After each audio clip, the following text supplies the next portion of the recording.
ہے دست قبلہ نما لا الہ الا اللہ لا الہ الا اللہ لا الہ الا اللہ لا الہ الا اللہ۔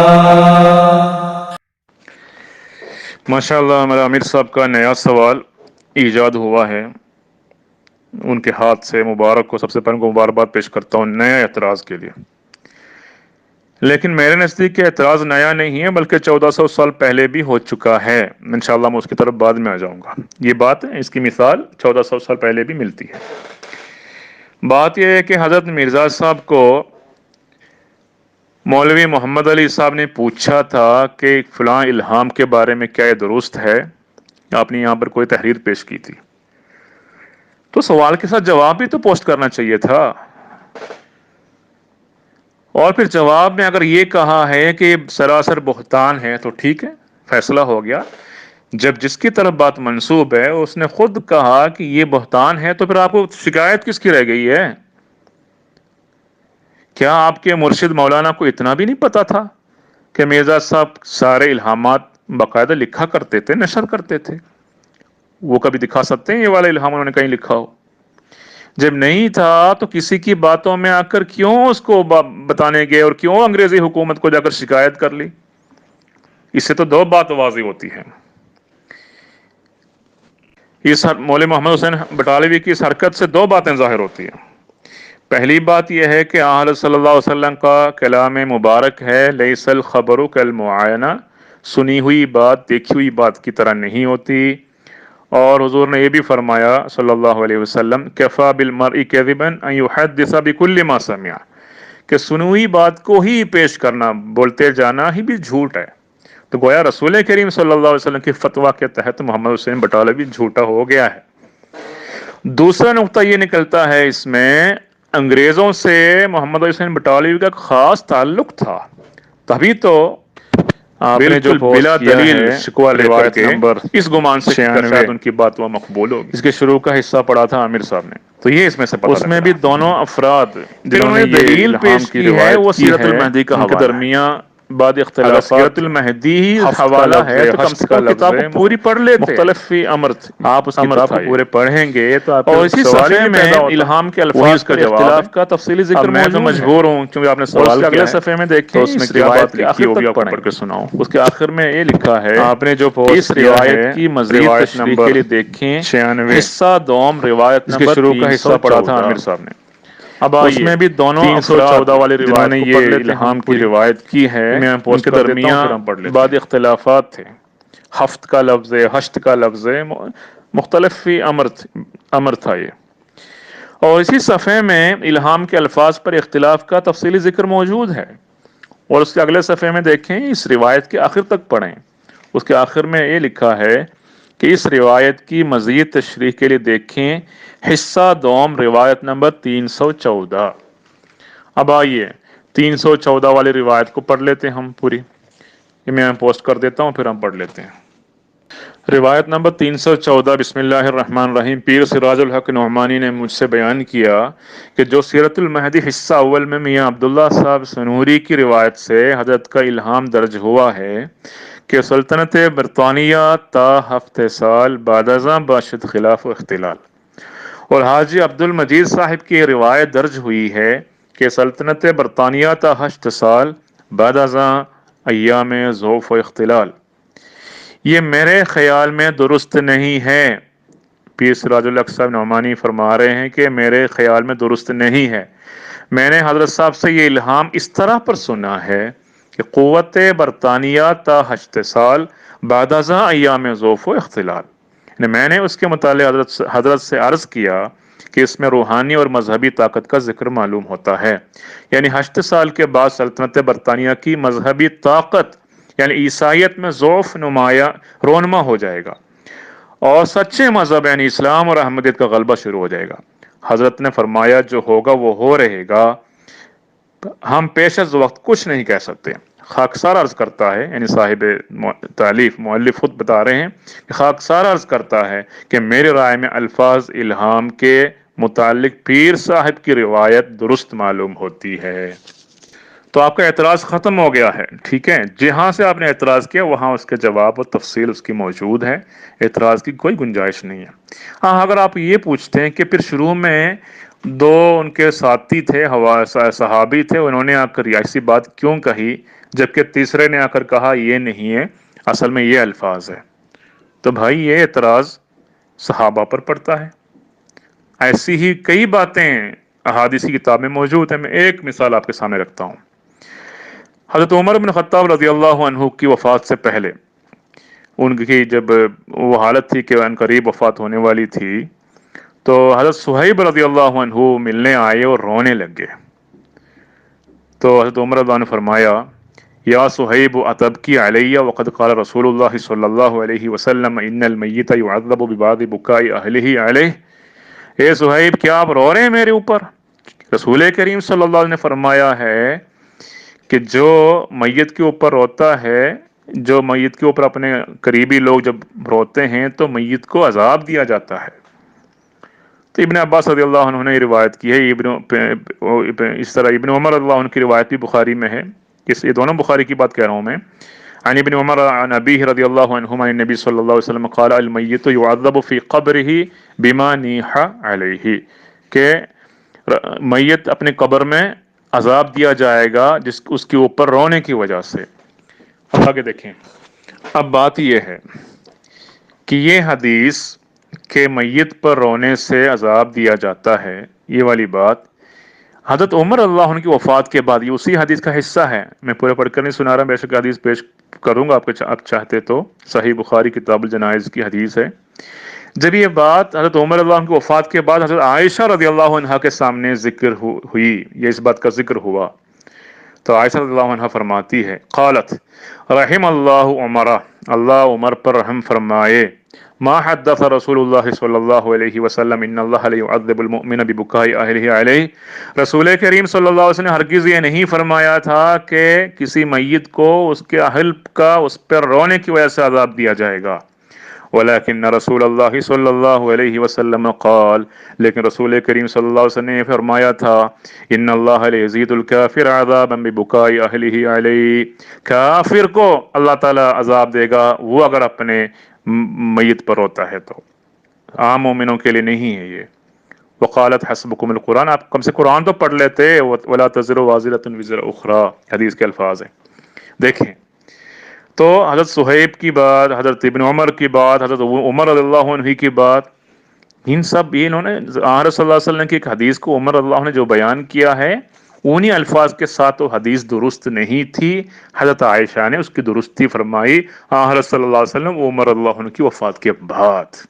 بالکل ایسا ہی معاملہ یہاں پر ہوا، اس کے علاوہ کوئی بھی نہیں ہے۔ تو آپ کا اعتراض شروع سے آخر تک کسی کام کا نہیں ہے، وہ ختم ہو گیا ہے۔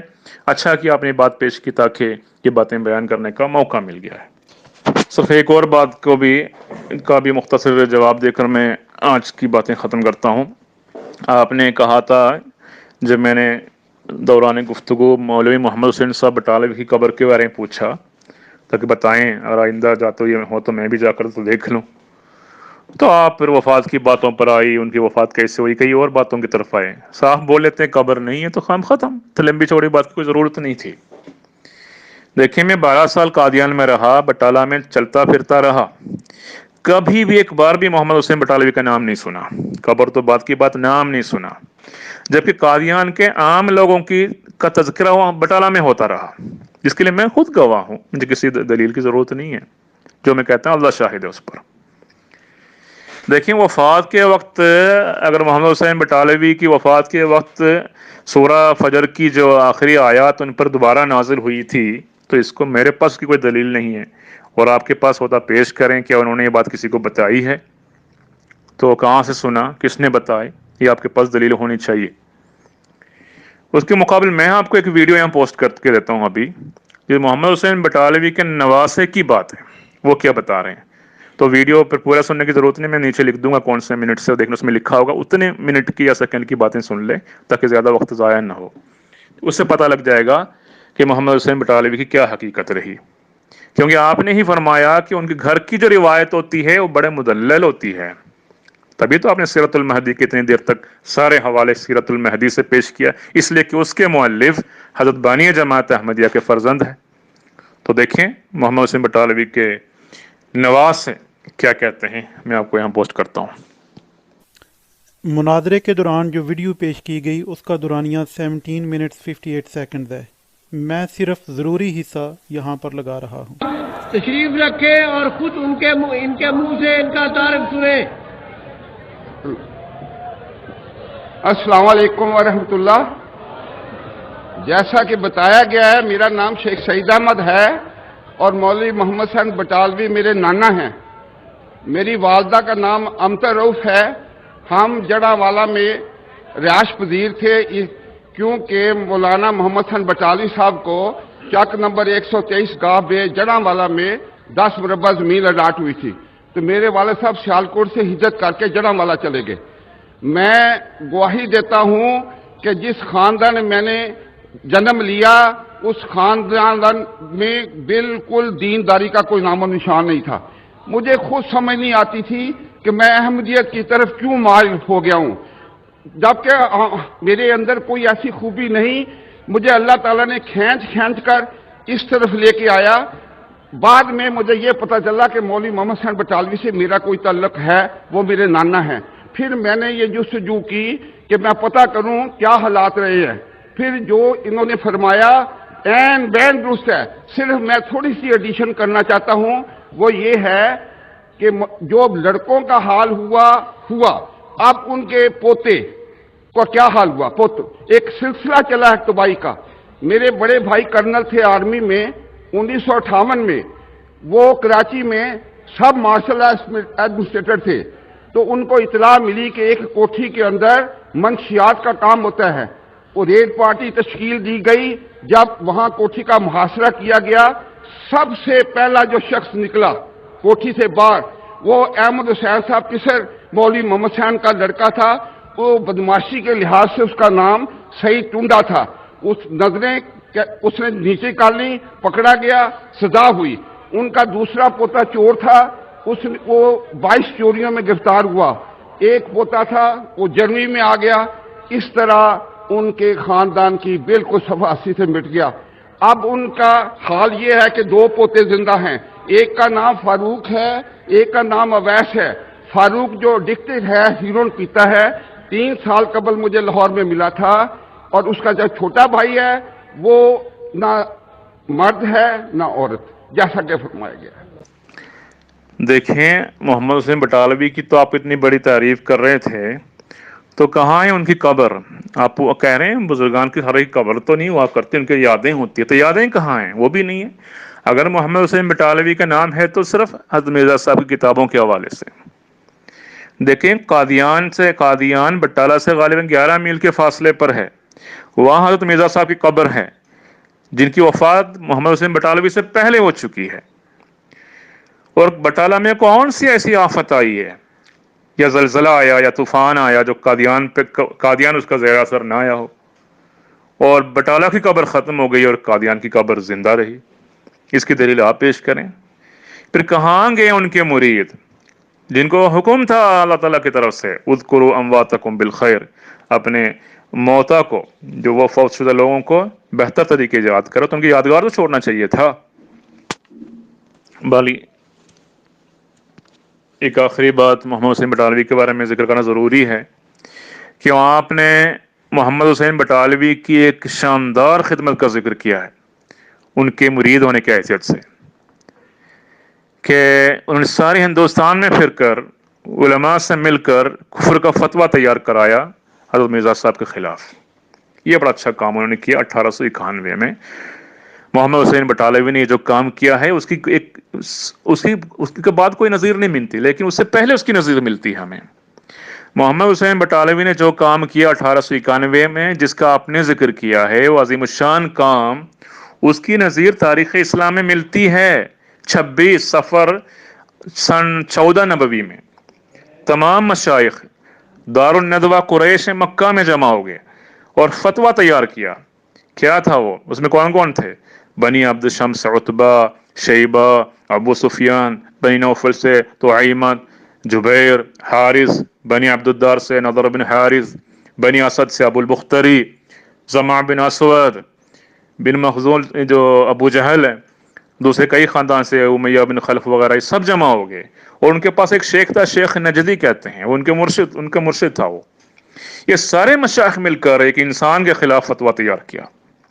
اس دن کے بعد پھر تاریخ میں ان کفار قریش کی سنت پر عمل کرنے کی توفیق پانے والا واحد شخص آپ کے محمد حسین بٹالوی ہے۔ تو یہ اعزاز ان کے لیے بھی اور آپ کے لیے مبارک ہو۔ کیا کبھی تاریخ میں کسی جھوٹے کے خلاف ایسا فتویٰ دیا گیا ہے؟ کبھی اتنی محنت کبھی کرنی پڑی ہے ایک جھوٹے کے خلاف؟ کوئی مثال لا کے دکھائیں آپ۔ جبکہ اس سے پہلے سچوں کے خلاف یہ کارروائی ہوتی رہی، جب بھی سچا آئے گا یہ کارروائی ہوتی رہے گی۔ حضرت نوح کے خلاف لوگ جمع ہو گئے، فَأَجْمِعُوا أَمْرَكُمْ وَشُرَكَاءَكُمْ، قرآن میں لکھا ہوا ہے۔ یوسف علیہ السلام کو کنویں میں ڈال کر روتے ہوئے ان کے بھائی اس بات پر اجماع لے کر آئے کہ ہم بھیڑیے نے ان کو کھا لیا ہے۔ پھر موسیٰ علیہ السلام کے خلاف جادوگر کا اجماع ہوا، اکٹھے ہو کر ان کا فتویٰ تھا فَأَجْمِعُوا كَيْدَكُمْ ثُمَّ أْتُوا صَفًّا، قرآن میں لکھا ہوا ہے۔ تو یہ سب سچوں کے خلاف ایسا ہی جمع ہوا کرتا ہے، وہ سچوں کے خلاف سب مل کر فتویٰ دیا کرتا ہے، جھوٹے کے خلاف ہم نے کبھی سنا نہیں ہے، تو مثال لائیں۔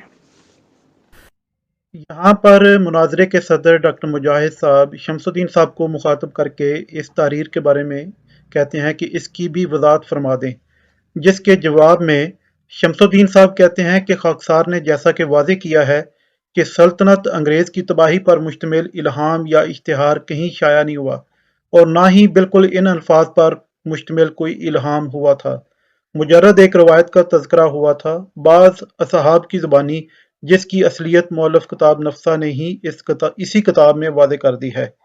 آگے گفتگو سنیے۔ الحمدللہ وحدہ والصلاة والسلام علی من لا نبی بعدہ۔ جی شمس الدین صاحب، آپ کی ساری وائسز میں نے سن لی ہیں۔ یہ پہلی جو آڈیو ہے آپ کی، جس میں آپ مان رہے ہیں کہ مرزا صاحب کو 1880 سے پہلے چلے مان لیں کہ کوئی نہیں جانتا تھا، 1880 کے بعد تو لوگ جانتے تھے۔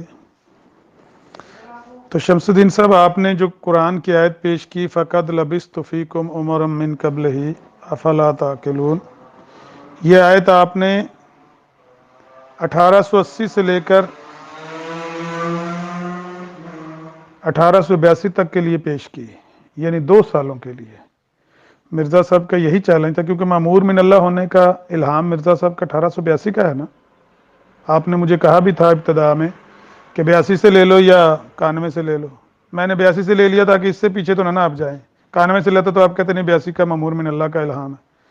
مامور من اللہ کا الہام ہے 82 کا، 80 سے پہلے آپ کہتے ہیں ان کو ٹھیک ہے کوئی نہیں جانتا۔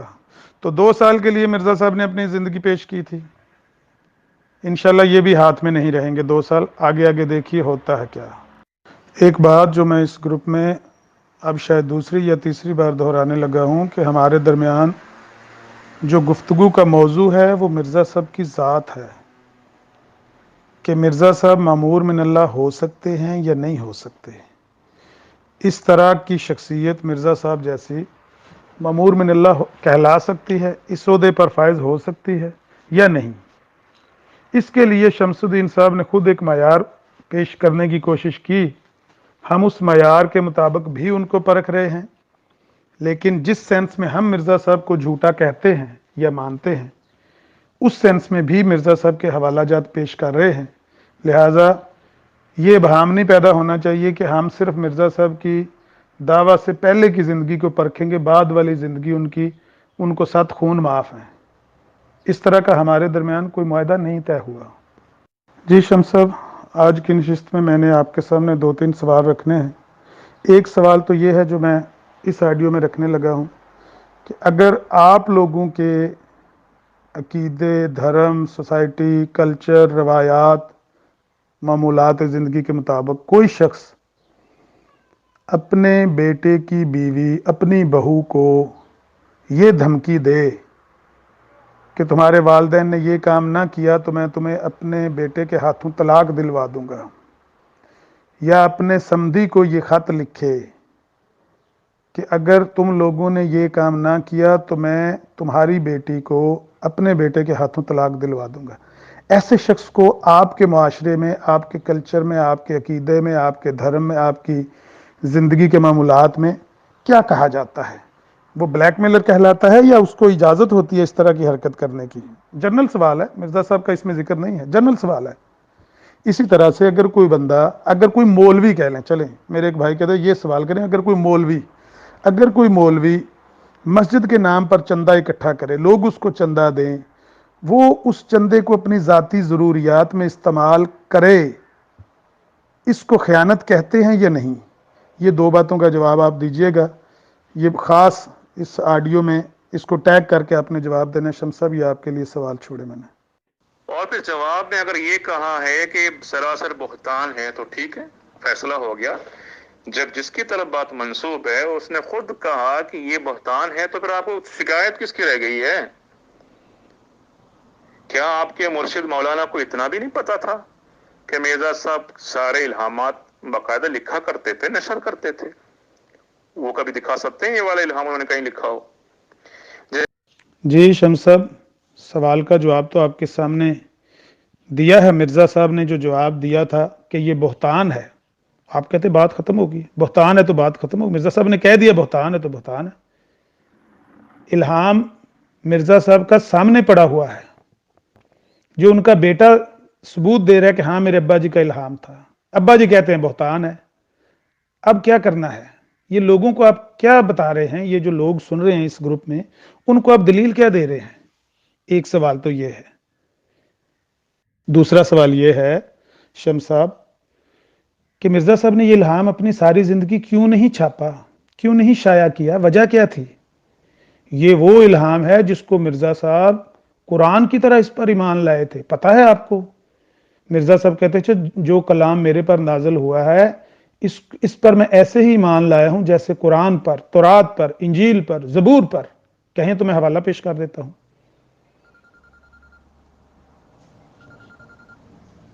تو ایسا کلام جس کو قرآن کی طرح مرزا صاحب مانتے تھے، اس کو مرزا صاحب نے شائع کیوں نہیں کیا؟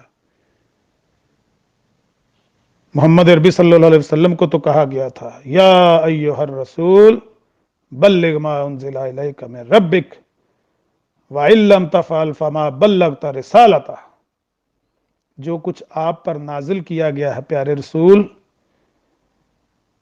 اسے پہنچا دیجئے، اور اگر آپ نے ایسا نہ کیا تو آپ نے رسالت کا حق ہی ادا نہیں کیا۔ مرزا صاحب نے ادا کر دیا تھا اپنی رسالت کا حق، ادا کر دیا تھا مرزا صاحب نے۔ دیں گے جواب اس سوال کا؟ یہاں پر عامر نذیر صاحب لکھتے ہیں کہ سوال اہم ہے، ایڈمنز جواب لے کر دیں پلیز، یہ الہام شائع کیوں نہ کیا گیا؟ مزید لکھتے ہیں محی الدین صاحب ایڈمن اور ڈاکٹر مجاہد صاحب کو مخاطب کر کے، جو زبان شیخ محمد حسین بٹالوی رحمۃ اللہ علیہ کے متعلق اس آڈیو میں بیان کی گئی ہے اور جس انداز سے ان کو مخاطب کیا گیا ہے، مجھے بھی اجازت ہے کہ اسی انداز سے مرزا قادیانی کہوں۔ اس کے بعد وہ جو ویڈیو پیچھے شامل کی گئی اس کو ٹیگ کر کے مزید آڈیو کرتے ہیں، سنیے۔ جی محترم شمس صاحب، آپ نے یہ ویڈیو مجھے بطور تحفہ کے بھیجی ہے، بہت بہت شکریہ۔ یہ ویڈیو میں نے کافی عرصہ پہلے دیکھی تھی، اور اس کا جو آپریشن کیا تھا آج تک وہ مریض تو دوبارہ بولا نہیں ہے، لیکن آپ اتنے سالوں بعد آئے ہیں تو کیونکہ میں مولانا بٹالوی کا روحانی فرزند خود کو کہتا ہوں، اور آپ کو اور سوشل میڈیا پہ بندہ ملنا کوئی نہیں جو خود کو مولانا بٹالوی کا روحانی فرزند کہے، تو آئیں بسم اللہ پڑھ کے اس پہ فیصلہ کر لیں۔ اس ویڈیو میں جو بندہ خود کو مولانا بٹالوی کا نواسہ کہہ رہا ہے، اپنی والدہ کا نام امت الرؤف بتا رہا ہے، آپ نے ثابت کرنا ہے کہ مولانا بٹالوی رحمہ اللہ کی ایک بیٹی کا نام امت الرؤف بھی تھا۔ دوبارہ دہراتا ہوں، شیخ بٹالوی رحمہ اللہ کی بیٹی کا نام امت الرؤف بھی تھا۔ وہ کون سی بیٹی تھی جس کا نام امت الرؤف تھا؟ اس کا ثبوت آپ نے دینا ہے۔ انہوں نے اپنی اولاد کی پوری تفصیل رسالہ شاۃ السنہ میں درج کی ہے، وصیت بھی ان کو کی ہے، لمبی بات ہے۔ آپ نے وہاں سے لے کر یا ان سے لے کر جنہوں نے آپ کو یہ ویڈیو دی ہے، وہ موم کے سپاہی جو یہاں سوشل میڈیا پہ ہم نے پچھاڑ دیے ہیں اللہ کی توفیق اور رحمت سے، اب آپ ان سے رابطہ کیجئے اور ان سے کہیے کہ عامر نذیر کہتا ہے کہ مولانا بٹالوی کی بیٹی کا نام امت اور رؤف تھا، اس کا ثبوت دیں۔ دیکھیے، آپ نے اس مناظرے میں جتنی باتیں میں نے منہ سے نکالی، آپ نے ان میں سے جس بات کا بھی حوالہ طلب کیا، یہ سارا گروپ گواہ ہے کہ اللہ کی توفیق اور رحمت سے میں نے اپنے ہر لفظ کا حوالہ آپ کو آپ کی اصلی کتاب سے دیا ہے۔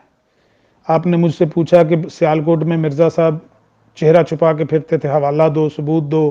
مرزا صاحب وہ پیسے اس کے ساتھ مل کے کھاتے رہے، اس کا حوالہ دو، جب تک ختم نہیں ہو گئے اکٹھے تھے، حوالہ دو۔ ساری باتیں آپ کے سامنے پیش کی گئی ہیں، حوالے کے ساتھ پیش، سکین کے ساتھ، تحریر کے ساتھ، الفاظ کے ساتھ۔ آپ بھی مولانا بٹالوی رحمہ اللہ کی بیٹی کا ثبوت مجھے دیں گے، ان کی اپنی اولاد کی تفصیل انہوں نے درج کی ہے رسالہ شاۃ السنہ میں، وہاں سے چیک کر لیں، یا ان موم کے سپاہیوں سے کہیں جو سورج سے جنگ جیتنے نکلے تھے۔ میں کئی دفعہ یہ عرض کر چکا ہوں کہ اندر کا زہر چن لیا، سب دھل کے آ گئے، کتنے شریف لوگ تھے سب کھل کے آ گئے، سورج سے جنگ جیتنے نکلے تھے بے وقوف، سارے سپاہی موم کے تھے، گھل کے آ گئے۔ یہ جو موم کے سپاہی آپ نے سوشل میڈیا پہ بٹھائے ہوئے نا، ان کو ہم نے پچھاڑ دیا اللہ کی توفیق اور رحمت سے۔ جائیں ان سے جا کے کہیں کہ دو ثبوت عامر نذیر مانگ رہا ہے، مولانا بٹالوی رحمہ اللہ کی ایک بیٹی کا نام امت الرؤف تھا، لائیں ثبوت دیں اس کا۔ حضور نے یہ بھی فرمایا صلی اللہ علیہ وسلم، کفا بالمرء کذبا ان یحدث بکل ما سمع، کہ سنی ہوئی بات کو ہی پیش کرنا، بولتے جانا ہی بھی جھوٹ ہے۔ تو گویا رسول جی شمس صاحب، سنی ہوئی بات کو پیش کرتے جانا یہ بھی جھوٹ ہے۔ کی بات دیکھی ہوئی بات کی طرح نہیں ہوتی، اور حضور نے یہ بھی فرمایا صلی اللہ علیہ وسلم، کفا بالمرء کذبا ان یحدث بکل ما سمع، کہ سنی ہوئی بات کو ہی پیش کرنا، بولتے جانا ہی بھی جھوٹ ہے۔ تو گویا رسول کریم جی شمس صاحب، سن لیا آپ نے اپنی آڈیو، سنی ہوئی بات کو پیش کرتے جانا یہ بھی جھوٹ ہے۔ آپ نے حدیث پیش کی ہے، اب ہم آپ کو پیش کرتے ہیں وہ حوالہ کہ ایک بندہ سنی ہوئی بات کو پیش کر رہا ہے، نہ اس کے پاس اس کا کوئی ثبوت ہے، نہ کوئی حوالہ ہے، اور وہ صاف بتا رہا ہے کہ میں سنی ہوئی بات پیش کر رہا ہوں۔ توجہ فرمائے ذرا۔ لیجئے شمس صاحب، آپ نے جو معیار پیش کیا اسی معیار پر مرزا صاحب کو پرکھتے ہیں، آپ کے بیان کردہ معیار پر۔ ہم کوئی اپنے پاس سے معیار تو گھڑ نہیں رہے، آپ کے بیان کردہ معیار پر مرزا صاحب کو پرکھ رہے ہیں۔ سنی ہوئی بات، مرزا صاحب کہتے ہیں کہ حضرت موسیٰ کے پاس کل نبیوں کی تصویریں تھیں، کہتے ہیں، بتائیں گے کون کہتے ہیں مرزا صاحب کو، کہاں سے مرزا صاحب نے یہ بات لی تھی؟ کہتے ہیں حضرت موسیٰ کے پاس کل نبیوں کی تصویریں تھیں، کوئی حوالہ دیا ہے؟ کوئی ذکر کیا ہے؟ تفسیر ابن کثیر میں یہ بات لکھی ہوئی ہے کہ صحابہ مرتد ہو گئے تھے، وہ تو مصیبت پہلے ہی پڑی ہوئی ہے، ایک حوالہ دے کہ مرزا صاحب نے آپ کو مصیبت میں ڈالا ہوا ہے، اس لیے یہاں حوالہ دیا ہی نہیں۔ یہ دیکھیں سنی سنائی بات اس طرح لوگ کرتے ہیں۔ مرزا صاحب آپ کے معیار کے مطابق جھوٹے ثابت ہو رہے ہیں یا نہیں؟